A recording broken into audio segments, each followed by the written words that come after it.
கிறிஸ்துவுக்குள் மிகவும் பிரியமானவர்களே, இயேசு கிறிஸ்துவின் நாமத்தில் உங்கள் யாவரையும் அன்போடு கூட நான் வாழ்த்துகிறேன். இந்த நாளிலும் தேவன் நம்மோடு கூட இடைப்படுகின்ற ஒரு வார்த்தை, சங்கீதம் 39ஆம் அதிகாரம் 3ஆம் வசனம். என் இருதயம் எனக்குள்ளே அனல் கொண்டது, நான் தியானிக்கையில் அக்கினி மூண்டது, அப்பொழுது என் நாவினால் விண்ணப்பம் செய்தேன். ஆம், இந்த வார்த்தையின் மூலம் தேவன் இன்றைக்கு நமக்கு ஒரு விஷயத்தை கற்றுக் கொடுக்க விரும்புகிறார். அப்பொழுது இங்கே தாவீது சொல்லுகிறத நம்ம பார்க்கிறோம். அவர் இருதயம் அனல் கொண்டதாம், அவர் தியானிக்கும் பொழுது அவருக்குள்ளே அக்கினி மூழ்கிறதாம். இன்றைக்கு நம்ம வேதத்தை எப்படி தியானிக்கிறோம்? நம்ம வேதத்தை நிறைய படிக்கிறோம். கிறிஸ்தவர்கள் தான் காலையில் படிக்கிறோம், மத்தியானத்தில் வாசிக்கிறோம், இரவில் படுக்கிறதற்கு முன்பதாக வாசித்து ஜெபித்து தான் படுக்கிறோன்னு சொல்கிறோம். மேலும் பல அதிகாரங்களை நான் வாசிக்கிறேன். இத்தனை நாளில் இந்த புஸ்தகத்தை முடிச்சுட்டேன், புதிய ஏற்பாடை முடிச்சுட்டேன், பழைய ஏற்பாடை முடிச்சுட்டேன், இப்படியெல்லாம் சொல்லி நம்ம சொல்கிறோம். ஆனால் நம்ம வேதத்தை எவ்வளவு நேரம் தியானிக்கிறோம், அதில் தான் நம்ம அற்புதங்கள் அடங்கி இருக்கிறது. இந்த வார்த்தையில் சொல்லப்பட்டிருக்கிறது, வேதத்தை தியானிக்கும் போது நமக்குள்ளே அனல் எழும்ப வேண்டுமாம். அந்த அனல் எழுப்பினாதான் நம்ம வாழ்க்கைக்கு தேவையான அற்புதங்கள் அந்த வார்த்தைக்குள்ளேயே அடங்கி இருக்கிறதை நம்ம பார்க்கலாம். அப்படிப்பட்ட அந்த அனல் மூழ்கிற அப்படி ஒரு தியானம்தான் நமக்கு அற்புதங்களை கொண்டு வருமாம்.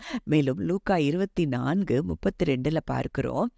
அப்பொழுது அவர்கள் ஒருவரை ஒருவர் நோக்கி, வழியிலே அவர் நம்முடனே பேசி வேத வாக்கியங்களை நமக்கு விளங்க காட்டின பொழுது நம்முடைய இருதயம் நமக்குள்ளே கொழுந்துவிட்டு எரியவில்லையா என்று சொல்லிக்கொண்டு. ஆம், இது எம்மாவூர் சீஷர்கள் ஒருவரை ஒருவர் சொல்லிக் கொள்ளுகிற ஒரு காரியம். இயேசு மரித்து உயிர்த்தெழுந்த பிறகு அவர்கள் புலம்பிக் கொண்டு அங்கே வருகிறத நம்ம பார்க்கிறோம். அப்போ அங்கே இயேசு அவர்கள் அறியாதபடி அவர்களோடு சேர்ந்து நடந்து வரும்போது தேவன் அங்க நிறைய காரியங்களை வேதத்துல சொல்லப்பட்ட தீர்க்கதரிசிகள் மூலமாய் சொல்லப்பட்ட காரியங்களை அங்க விளக்கி சொல்லுகிறத பார்க்கிறோம்.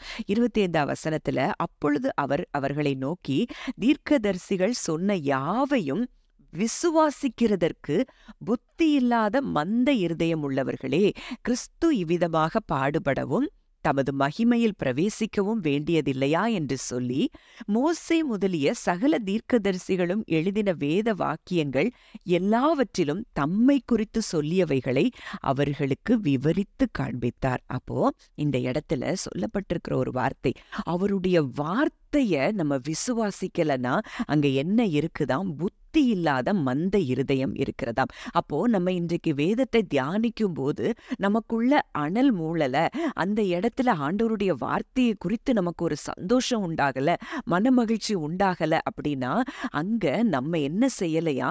விசுவாசிக்கிறதற்கு இல்லாத, புத்தி இல்லாத மந்த இருதயம் உள்ளவர்களா இருக்கிறோம் அப்படின்னு சொல்லி வேதம் சொல்லுது. அப்போ இன்றைக்கு தேவன் என்ன விரும்புகிறார்? நம்ம வேதத்தை வாசிக்கும் பொழுது, தியானிக்கும் பொழுது நமக்குள்ளே அனல் மூட்டப்பட வேண்டும்.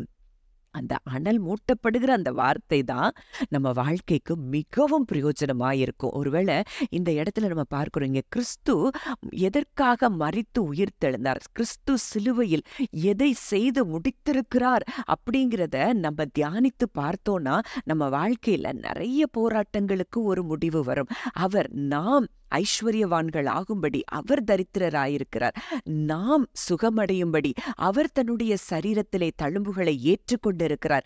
இந்த வார்த்தைகளை எல்லாம், இது இன்னும் எத்தனையோ சொல்லலாம், ஆனா இந்த வார்த்தைகளை எல்லாம் நம்ம தியானித்து, இந்த வார்த்தைகள் நமக்குள்ளே ஒரு அனலை மூட்டும் என்றால் நமக்கு சுகம் நிச்சயம், நமக்கு செழிப்பு நிச்சயம், நமக்கு ஆசீர்வாதங்கள். ஏன்னா ஆபிரகாமின் ஆசீர்வாதங்களை நமக்கு தருவதற்காகத்தான் அவர் சாபமானார்னு சொல்லி கலாத்தியர் 3:13 நம்ம பார்க்கிறோம். அப்போ இன்றைக்கு அந்த வார்த்தைகளை நம்ம விசுவாசித்து ஏற்றுக்கொண்டு அந்த வார்த்தைகள் நமக்குள்ளே அனல் மூட்டப்படும் என்றால், அந்த வார்த்தைகள் மூலம் நமக்குள்ளே அனல் மூட்டப்படும் என்றால் நிச்சயம் அந்த அற்புதங்களை நம்ம வாழ்க்கையில பெற்றுக்கொள்ளலாம். ஜெபிப்போம். அன்பின் பரலோக தகப்பனே, நன்றியோடு உம்மை துதிக்கிறோம், ஸ்தோத்தரிக்கிறோம். அப்பா தகப்பனே, இந்த நல்ல நாளிலும் கூட நீர் எங்களோடு இடைப்பட்ட உம்முடைய வார்த்தையின்படி அப்பா, இந்த நாள்ல இருந்து உம்முடைய வார்த்தைகள் அப்பா நாங்க தியானிக்கும் பொழுதே எங்களுக்கு அனல் மூட்டப்படும்படியாய் பரிசுத்த ஆவியானவர் எங்களுக்குள்ளே இருந்து நீர் கிரியை செய்யும்படியாய் நாங்கள் ஜெபிக்கிறோம் அப்பா. அந்த வார்த்தைகள் தான் எங்க வாழ்க்கையில அற்புதத்தை கொண்டு வரும், சந்தோஷத்தை கொண்டு வரும், சமாதானத்தை கொண்டு வரும் என்பதை நாங்கள் அறிந்திருக்கிறோம் அப்பா. இந்த நாள்ல இருந்து பரிசுத்த ஆவியானவர் எங்களுக்கு ஒத்தாசை புரிந்து உம்முடைய வேதத்தின் அதிசயங்களை பார்க்கும்படிக்கு எங்கள் கண்களை நீர் திறந்தருளும்படியாய் நாங்கள் ஜெபிக்கிறோம். உம்முடைய கரத்தில் இதை கேட்கிற ஒவ்வொருவரையும் ஒப்புக் கொடுக்கிறோம். ஒவ்வொருவரையும் இந்த வார்த்தையின்படி அப்பா, ஒவ்வொருவரும் வேதத்தை தியானிக்கும் பொழுது அவர்களுக்குள்ளே அனல் மூட்டப்படும்படி நான் ஜெபிக்கிறேன். கர்த்தர் அப்படியே செயல்பட்டு ஆண்டவரே நீர் கிரியை செய்கிறீர். உமக்கு நன்றி செலுத்துகிறோம். இயேசுவின் மூலம் கேட்கிறோம் ஜீவனுள்ள நல்ல பிதாவே, ஆமேன்.